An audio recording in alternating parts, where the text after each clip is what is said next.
Stop talking about comic books or I'll kill you.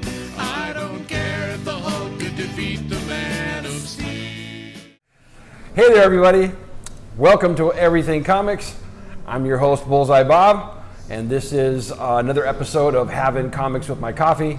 It's a show where we get together at a local coffee shop, have some coffee, and we talk about comics. As you can see, I'm not alone today.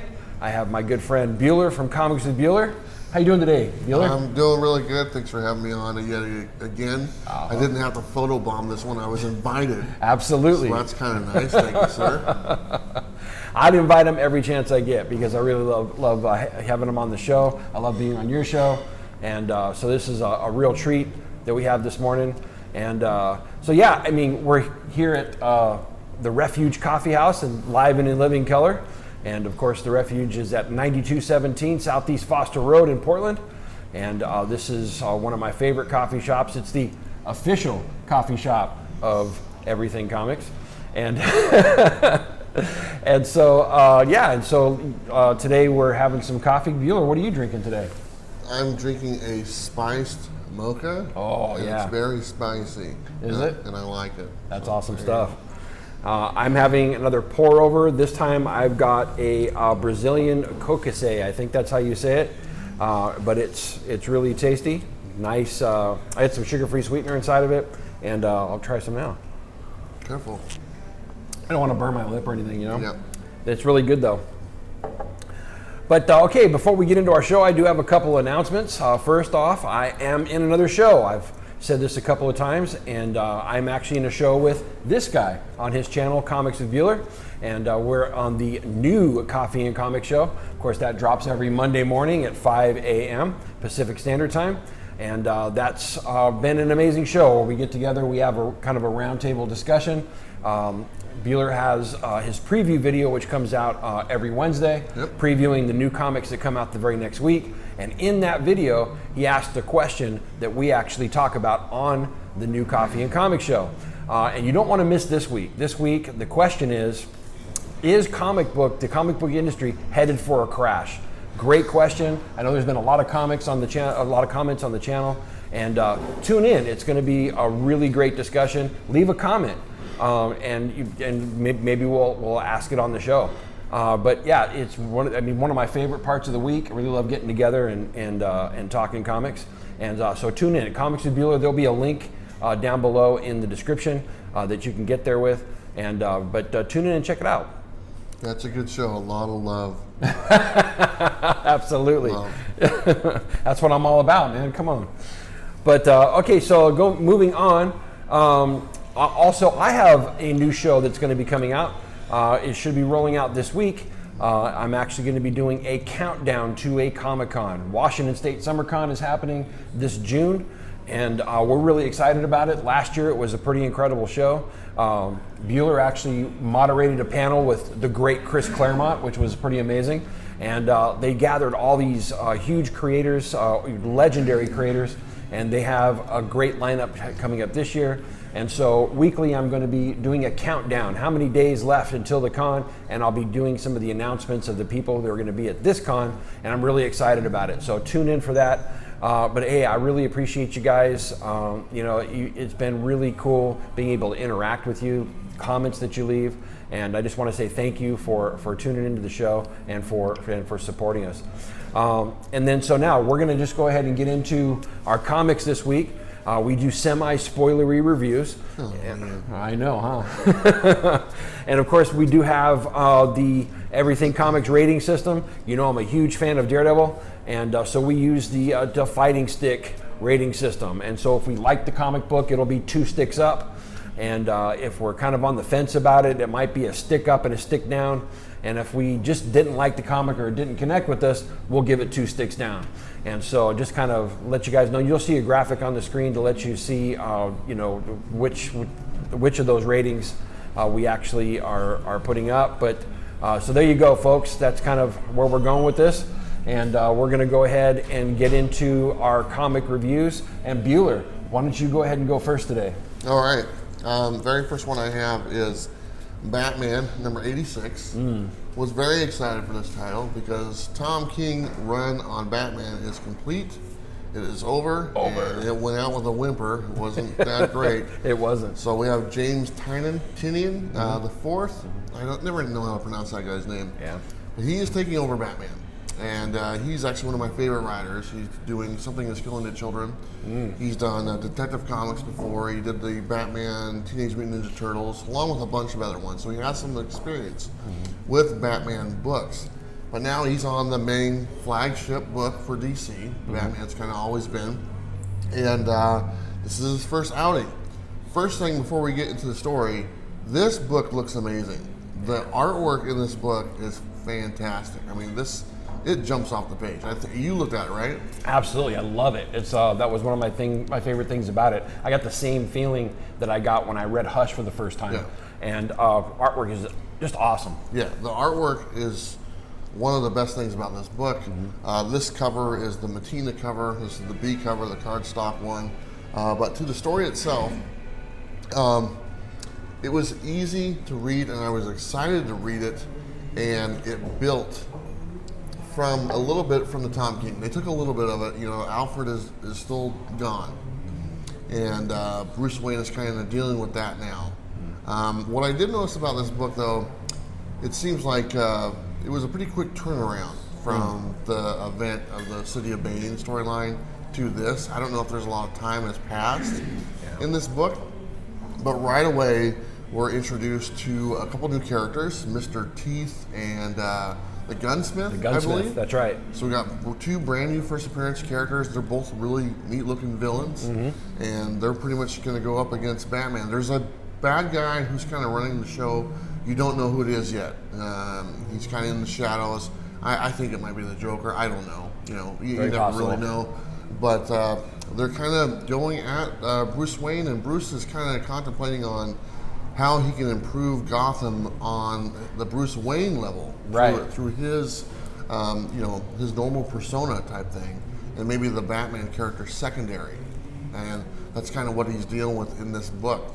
There's a great fight scene between Deathstroke. Yep. And it's kind of weird because I don't know if like I said, spoilers. He beats Deathstroke, no surprise, but Deathstroke has a bunch of arrows in him. Did you notice that? That's right. I did notice that. There's like 3 arrows stuck in his body. He's not dead. No. But I'm like, where'd those come from? So that was kind of interesting. But this is the first part of the brand new storyline from Tynion. He's setting it up really good. It flows really well. It looks awesome. I'm so excited to see what he does. It does have a little bit of, I'd say, creepy factor to it. I think the characters he introduced are kind of like horror characters, especially Mr. Teeth. Yeah. He doesn't even say anything. No. Just kind of, so I thought that was pretty cool. All in all, great book, great first start to Tynion's run on Batman. Looking forward to the next one. I will give this a total stick up. There we go. go. 2 stick ups. 2 sticks up. There you go. All right. That's awesome stuff. Yeah, I really enjoyed that book, and I was very pleased with it. So glad Tom King's run is done. So here we go, folks. My first one is from Marvel Comics. We have Star #1. And of course, this is written by Kelly Thomas, art by Javier Pina. And I really like this book. It was really well done. I didn't have any expectations of it on it. Of course, the character comes from Captain Marvel and what Kelly Thompson is doing over there.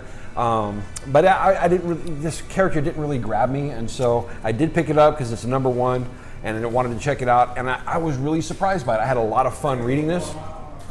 What Kelly Thompson does is kind of takes the book and breaks it into 4 parts. You have the main character. She is in a bar and she's kind of contemplating her choices that she's made. She tried to kill Captain Marvel, and she almost took out half of New York, and then she got put in prison, and now she's out and she has an Infinity Stone inside of her. That's basically the premise of where she starts. And she's in a bar, and then after the bar, she got this whole scene where she gets kidnapped, and you see Loki, and then you have the next part where after she gets away from Loki, she gets basically taken down by Jessica Jones, and And then the very end of it, you have this scene, spoilers, the Scarlet Witch shows up. And it's like 4 parts to the story, 4 separate parts, and I gotta tell you, I enjoyed each of those parts. There was comedy, there was angst of the character, she's trying to figure out how to use her powers, and I think Kelly Thompson did a really, really great job. And I mean, how cool is it? Here's an Infinity Stone. We just came off of the whole Endgame movie, and then the Infinity Wars saga inside of Marvel, and now we have an Infinity Stone in this brand new character. I thought it was a really cool premise. But anyway, with everything that goes on, she has a nightmare in the beginning. There's a bar fight. She's kidnapped, and then she's beat down by Jessica Jones. And really, I had fun reading. I'm actually going to pick up issue 2. I give this one 2 sticks way up. How do you like the costume? I like the costume. It's not bad. It's not bad at all. Yeah. I think, it almost kind of looks like a compliment to Captain Marvel. Yeah. I wonder if at some point there'll be maybe like a duo, a team up. Marvel hasn't done that in years. Stan Lee never liked that, but I wouldn't mind seeing something like that. Yeah, it's kind of cool. For sure. Bueller, what's your next book? Next one up is Oblivion Song number 23. This is going to be kind of a quick review. I did read it, but I am behind on this series, so I've missed like the last few issues. So this is a little confusing, obviously, if I haven't read the previous ones. This is a very heavy series to read. This is actually probably plays better on a trade format, when you have a bulk amount of books to read at once. This is a title that only comes out once a month, so that's why it kind of drags a little bit. So you should have a bunch of books at one time. But this one, it wasn't bad. I was lost. There's some characters I haven't seen before that is in this book, and like I said, I gotta go back. But they're, I don't know if they're villains, but they're very weird looking characters. The artwork in this is very kind of almost has a psychedelic type look to it, and the way they use the colors in this book. And just like the characters that you see are something like you were just in your wildest dreams type thing, like, what is that? Wow. You're on something or whatnot. But really easy read. It only took about 10 minutes to read the book. Oblivion Song is one of my favorites. I just have to go back and read about 3 or 4 issues. But I recommend jumping on this series. I think you're going to like it. Robert Kirkman. Yep. Walking Dead. This is his main title right now. It's awesome. Pick it up. Yeah. That's a series One stick. One stick I up? only gets 1 stick because I was lost. That's my own fault. Okay, So. one stick up, 1 stick down. You heard it right here. That's actually a book that I'm looking forward to hopping on. Our good friend Damien from Sleepy Reader 666, he actually showed me how to be able to get the series for free from the library and digitally. And so I'm actually going to hop onto Oblivion Song and check it out. And I've been hearing really good things about it. And but that's one that kind of I didn't hop on in the beginning, and I'm looking forward to reading. Yeah. So I think you'll like it. Cool deal. All right, so my next one is, and I should have done this already, switching notes, folks. So my next book up, I have Venom number 22. Of course, this is part 2 of the Venom Island storyline by Donny Cates, and of course the artwork is by Mark Bagley. I got to tell you, Donny Cates, his writing is just so, I'm loving it. I love the stuff he did in the first Thor book. Even though I didn't do the whole absolute Carnage storyline, I am on board with the Venom Island story. And this was a fun read. I mean, we do get Venom on the island finally. He's dealing with having Carnage inside of him. And he realizes that the only reason why Carnage hasn't taken over his mind is because Venom is actually keeping him safe. And so he basically says, I'm not going to abandon my other. And I love the way he talks about Venom as his other. Very much, he's going to save his friend. I thought it was really cool. And so he gets on the island, and it's got a tunnel system. Of course, he was there before, so he knows the layout of the island. And he goes into this cave, and it's full of weapons. I mean, like old munitions and everything. And I'll just piggyback on what Robbie from Pop Culture Philosopher said. He goes all Rambo. Yeah. Which I thought was really cool. After he goes Rambo, there's a whole scene where he does some stuff to actually bring the Carnage symbiote out, and that's basically kind of like where the showdown begins. A lot of fun. I'm not going to give away the ending. There's a surprise ending. Really enjoyed it. The artwork by Mark Bagley is really good. Of course, I love Bagley stuff, you know. Yeah. And but overall I would say it flowed really nicely. If you're not reading this one, this is a very easy one to hop on board. The very beginning of it, just like every other Marvel book, it does give a synopsis, and this would be a good one just to to hop in and read. Did you get to read this? Is this a three-part? It's either 3 or 4 part. I don't remember. I mean, since the fact that he's already confronting Carnage, I'm going to say it's probably a 3-part series. But I enjoyed it. I give this one 2 sticks up. Nice. Yeah. What's your next book, man? Next one is Immortal Hulk, number 29. Now, this book has kind of lost some fanfare as of late, probably since 25. I know a lot of people have kind of been jumping ship. I'm kind of sticking it out, to see where it goes. But this one, it really didn't grab me either. The artwork was better than the previous one when it had like 2 different artists and stuff. It might have been an issue before that, right? But it just wasn't that great. The artwork was better in this one.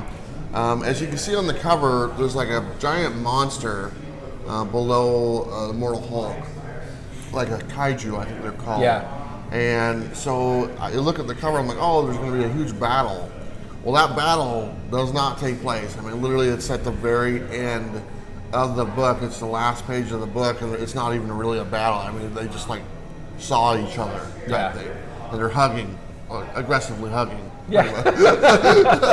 But so for the most part, the whole book is just set up to that monster, for Immortal Hulk to interact with this kaiju type character. The main thing is Immortal Hulk is starting to be able to come out during the daytime. Like he's only was coming out during the night, or turning into an Immortal Hulk or whatnot.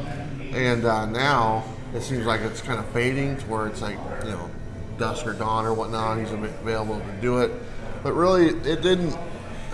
This is a hard title for me to stick with right now, and really the only reason I am is probably the Alex Ross covers. Because I just love the covers, to be honest. Yeah. I'm really hoping that they go a different direction with this book. And I think a lot of people will jump back on, because I think a lot of people have left. Yeah. And I think a lot of people are like me on the same boat. If it wasn't for the cover, they would have dropped it already, type thing. Yeah. So, I give it, it wasn't a bad book. It just wasn't, I expect more. Yeah. And so I give it 1 stick up. There you go. Okay, yeah, that's fair. I've really enjoyed the Immortal Hulk series. I have a theory on it. I do believe that they're coming to the end of what they were trying to do with it. I know Al Ewing is still in the book, and I'll stick with it as long as he's writing. But it seems like you said, they're bringing it back so that he can be the Hulk in the daytime. And what Al Ewing did is he took him from that kind of mode into just coming out at night, which is how the Hulk originally was written. Yeah. And then they kind of made it a horror anthology kind of series, and it seems like they're taking him back into a normal series of what we've known for like the last 30 years for him. Yeah, there's no action in that book. Not at all. There was literally no action at all. Yeah. There's all dialogue, different people talking. You got that bull guy, I can't remember his name, the Minotaur head guy or whatever. Right. I think he killed another person in his office, and that's about it. That's what he does every issue. Is he kills one of his office people or whatnot. Right. Who wants to work for that guy? Right? Yeah, exactly. So. But I think I read half of it, and I will go back and read the rest of it. But I agree with you. Yeah. 1 stick up, 1 stick down, folks. Okay, and now my next book, and I got to tell you, I was really excited about this book, to get this book, because last month here on the show you saw it was one of my picks of the week, and of course I'm talking about 2020 or 20XX, however you want to say it.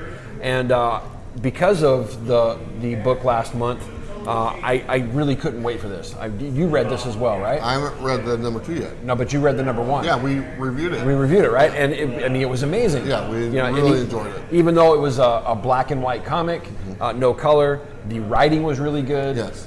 Even the artwork, it wasn't bad. It had a good flow, good placement, good feel. And I was so excited about this book. And I got to tell you, I was probably more disappointed in this book than I've been in a book in a long time. It seems like to me that they out the gate they gave you this amazing work, and then they gave it to a junior high schooler and said, "Here, finish this book." That's kind of what it felt like, and I don't want to put anybody's artwork down or anybody's hard work. I'm not about that, but come on. Yeah. And even Image Comics, being the company that they are, I know that they do stuff that's creator owned, but there's got to be some type of quality control to this stuff. And this just felt like an old amateur underground comic that had bad editing or no editing, and they didn't really care about picture placement. One of the things that really bothered me is I felt like I got puked on by speech bubbles. There is pages where there's just speech bubbles all over the page. I'll show a graphic on the screen so you can see it. And even with all those speech bubbles, the way they place the artwork and the way they set up everything, it was just horrible. Even the dialogue didn't flow. That's all it is pretty much dialogue. And by the end of the book, I just didn't care whether or not we got back to the regular story. There is something that happens at the end that kind of draws you in. But this, I would say, if I was to start 2020 and start a wall and have my worst books of the year and my best books of the year, this would be number one on the worst books of the year so far. We're only a weekend. Only a weekend. We got a long way to go. But I was really disappointed in this book. I definitely am giving this 2 sticks down. And, what do you guys think? I'd love to hear some of your comments on anybody else who's read this book. But this was like a punch in the gut, folks. It really was. That's too bad, because I know I haven't read it yet. But like Bob said, we reviewed this number 1, and both of us really liked it. We thought it was a great number 1. Yeah. Really enjoyed the story. But he told me his thoughts about this book, and a bunch of our other friends have reviewed this book as well. Robbie from Pop Culture, Jim from Jim Mint Collectibles. Same thing, man. They're like, man, what is up with this book? Yeah. What is going on with number 2? I'm going to stick with it, and I'll give it another issue, and hopefully number 3 is more like number 1. And if it is, that's great. But if this is the route that they're taking, unfortunately, I'm going to have to pass on it. I didn't think I would be saying that, after the first issue. Absolutely, exactly. Didn't think I did either. Anyway, 2 sticks down, that's a total disappointment. Yeah, Mr. Bueller, what is your next book? Well, this is my pick of, this actually came out last week. I just didn't get a chance to read it. This is Pan America number 3, or Pandemica number 3. This is by IDW. This book, I don't know if you've read any of these. I have not. Okay. This series is about, it's a sensitive series, okay? It's not an easy topic to discuss. What there is a plague or some sorts of disease that are killing mass amounts of the population of the world, but they are engineered to only affect certain races or certain classes of people, like it's like African Americans or whatnot, And there is like a conspiracy, like a cleansing, like this group is trying to do, like the villains of this book are like they're like almost like Hitler type people. Wow, so subversively. Yes, and there's one guy who figured out, hey, this doesn't make sense. There's no reason why only one group should be getting sick from this virus or whatnot, and these other groups are not. And so it is now coming to light that it is manufactured. It is focused on certain races or certain classes of people. And there is some really hard, disturbing dialogue in this book. Now, like I said, those people that are doing that are the villains of the story, obviously. And then we have a couple of the heroes of the story. There's one, the doctor who's trying to prove that it's not like natural. And then we have a couple mercenaries that are kind of trying to take it upon themselves to prove what's going on. In this book, those 2 mercenaries finally get to the lab, and they find out that there's all these babies that they're trying to, this group is has all these babies like in pods, and they've realized that this pandemic is going to go out of control. Oh, wow. And it's not just going to be isolated to just certain groups. And so they're trying to figure out a cure for the, as they put it in here, the pure whites. Oh, wow. I mean, this is a heavy book. This is not yeah. easy to read. And it's a little disturbing at times for some of the things that they say in here. But, you know, the villains are the villains and the heroes are the heroes, and obviously I'm rooting for the heroes to win. But I really love this story. It did a little bit of a time jump at the very end of this book. I don't know if it was just like a preview or something, and then they come back to it, because the time jump literally has one of the mercenaries who are the heroes of the story. She has the baby that you can see on the cover on her back, and the other mercenary guy is like has a gun to her head type thing. And I'm like, they used to be partners. I mean, they were more than partners type thing. So I don't know what's going on there, if they jump back or whatnot, but that was the final 2 pages.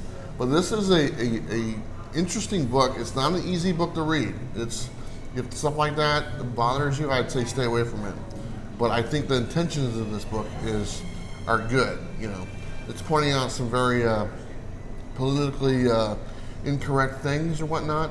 But like I said, it's a hero and villain, and I think the heroes are going to win out. Nice. And that's what I'm hoping for, at least. But Pandemica IDW, this was my pick of the week, number 3. That is awesome. 2 sticks. 2 sticks up. Awesome.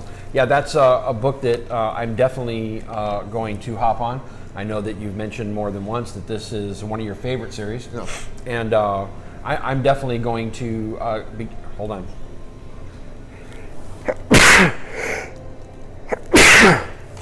Woo! Gross.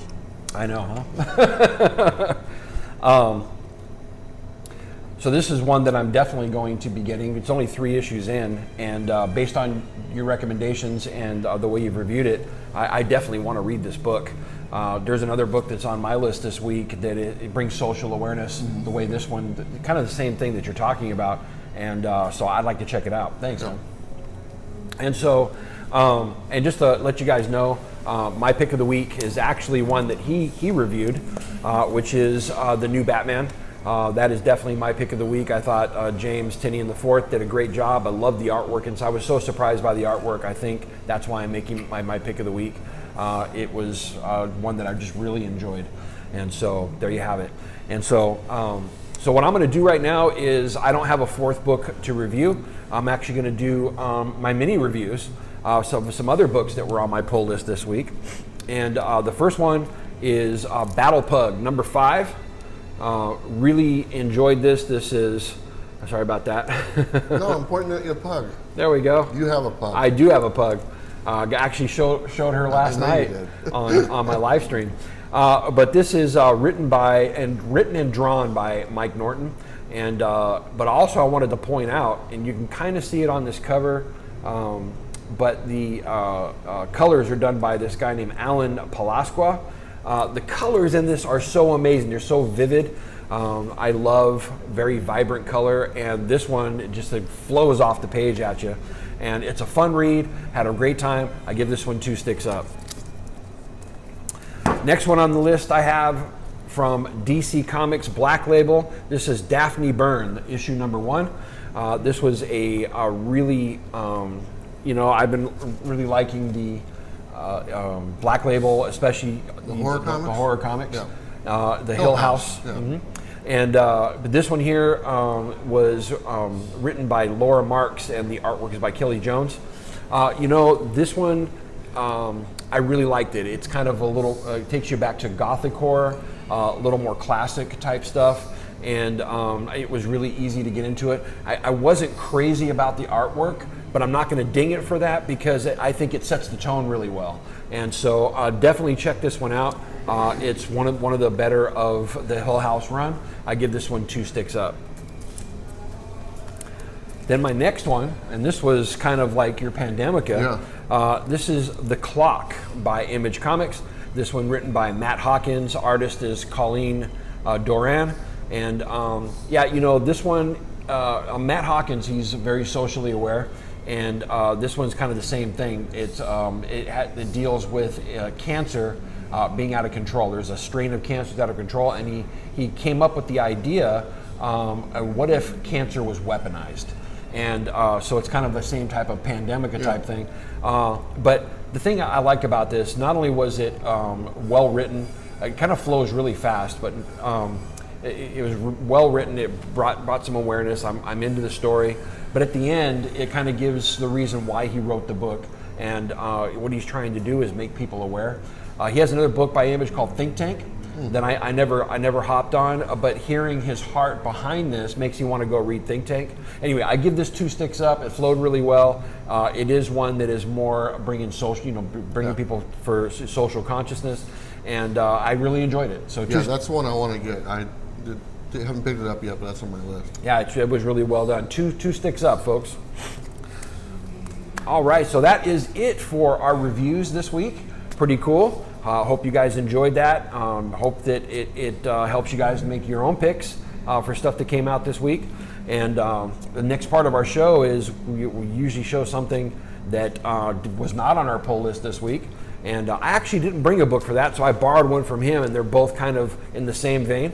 But what is the book that you brought there? I brought a Spawn one. I don't know what issue it is. It's either 298 or 299, but it is the Virgin cover, and we're going to see Todd McFarlane here in a couple hours. And I thought I'd show one of these books, and this actual book right here. As you can see, there's a lot of white space on the top. Yeah. A lot of time. This is a big event that we're going to, and whenever I go to bigger events, it just happens I run into people that watch the show, that watch Comic Book Bueller, and they'll come up and say hi. And one thing I like to do is I like to have them sign something for me. So I'm bringing this book to where if I run into anyone who watches the show, I'm going to have them sign this for me, because I like to have something for my memory of them doing it. So that's why I have this book, and it has some nice white space, and I'll have them sign it, and then I'll have it something special to have. That's awesome. Nice memory. And that's actually a cover rip from Amazing Spider-Man, isn't it? 298 or 299. I think it's probably 299. I don't know for sure. But a great cover. And this is also a Virgin cover. Spawn, I don't know which issue. I think it's 302. 302. But there you have it, folks. I think that's just amazing. Again, a lot of white space, so I'm assuming you brought that for people to sign. Well, I brought it, either that or if Todd signs more than one, because he's signing my year. Hopefully, if he doesn't sign my yearbook, I'm going to have him sign that. Right. That's awesome. But I that's a really nice cover there. I never know if it's actually him or Capullo that draw it. It's a little bit of both. A little bit of both. Yeah. Almost every cover they do is amazing. Yeah. So awesome stuff. Well, there you have it, folks. Can I have my book yeah. back? Oh yeah, sure thing, man. So one of the things we like to do on the show is have a question of the week, and thank you guys for leaving questions in the comments. And so this week's question comes from a new subscriber. His name is Richardson Reeds, and he left a question that we thought was pretty cool. And the question is, why is Portland such a great comic book town? Man, that's a great question. And I got a lot of thoughts on this, but what do you think? Well, first thing, Portland is actually considered Comic Book USA, or Comic Book Town USA, like the #1 town for comic books. It's actually a monarchy for Portland called that, which is kind of cool. Right. Portland is it just kind of goes hand in hand, with comic books, and especially independent comic books. We have so many publishers. Image is here in Portland. Dark Horse is here in Portland. Oni Press is here in Portland. There's some other ones as well. There's tons and tons of comic shops. We have the world's largest used bookstore down in Portland.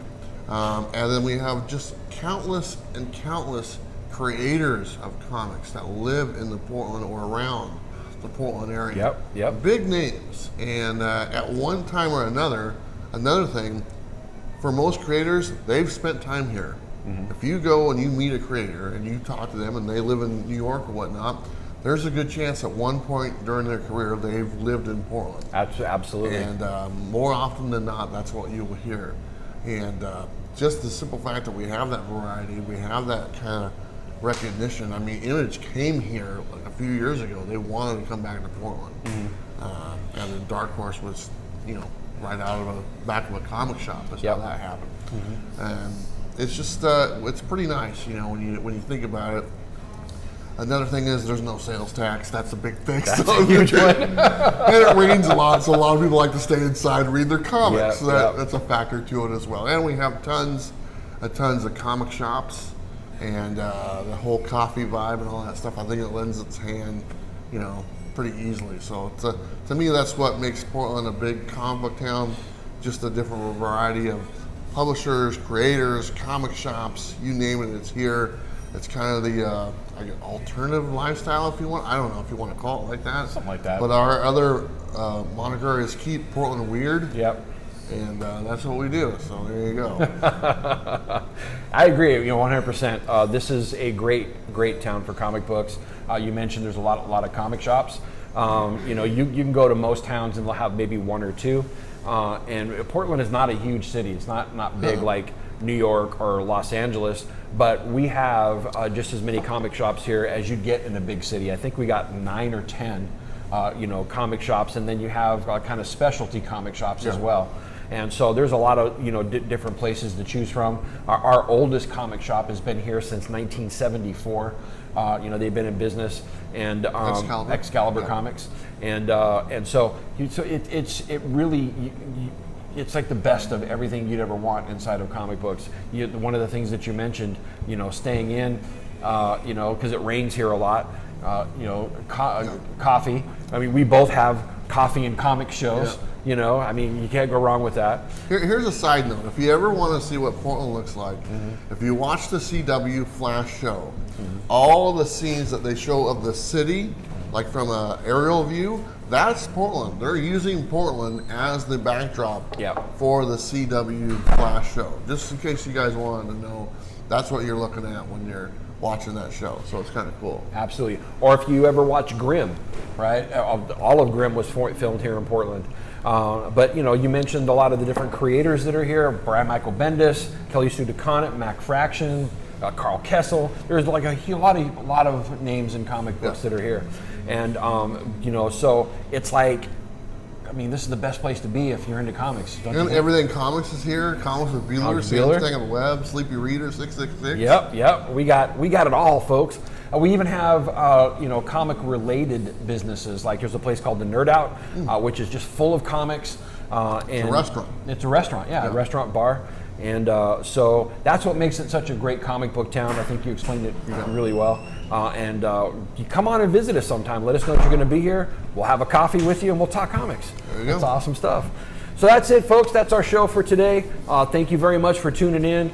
Of course, make sure that you hit that like and subscribe button. It really helps us out on the show. Tune in Monday morning with Comics with Bueller, and check out the new Coffee and Comic show. It's going to be a great one this week. And then also remember to check out the new show that I'm coming out with, Countdown to Washington State SummerCon 2020. And but love you guys. Remember, support your local comic shop, folks. And as always, Excelsior. Continue to debate whether Logan's claws could pierce Steve Rogers'